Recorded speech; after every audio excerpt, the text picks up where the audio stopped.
Assalamu alaikum. It's probably not a very sophisticated question. It's more of a practical, real question. I've been just listening, trying to take everything in that you've been saying, but at the same time, as somebody who is very active and has been very active in both Ireland and here, at grassroots level, working with women's groups, Muslim women's groups and non-Muslim, and the youth. My own experience, if that's anything to go by, of activism has left me quite soured and disappointed, actually. And how do you reconcile I suppose that's the question, how do you reconcile the prophetic injunction to plant saplings in the middle of the hour with the reality that actually for a lot of Muslims it's very hard. The reality of raising children here is very hard. You know, some people can tell us, go back to your own countries. Well, I don't belong anywhere, or I belong as much here as I belong anywhere. And I find it hard. I find the engagement genuinely hard.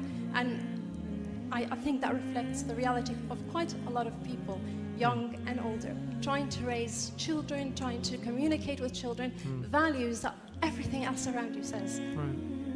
You're an outsider, it's very difficult. Yeah.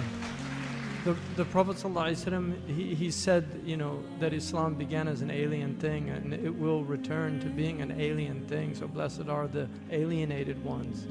And the world's an alienating place, and we're all going to be dead in this room within at least, the maximum 100 years, and there'll be a whole new group of people debating and discussing. Maybe not. But it is very difficult. And I was on an airplane in going to Kuwait, and I sat next to Muhammad al-Awadi, who's a famous TV presenter there, very brilliant Kuwaiti guy. And the stewardess came, and she had Aisha on her name tag, and I asked her where she was from. She said Senegal. And then Muhammad al-Awadi, she didn't have a hijab on, but he said, are you able to pray on the plane? And she said, yes. And then he said, can I ask you a question? And she said, yes. And he said, how do you feel about serving wine on the plane? She said, it's really hard. But I always use my left hand. And, I was so moved by that attempt in such an incredibly difficult circumstance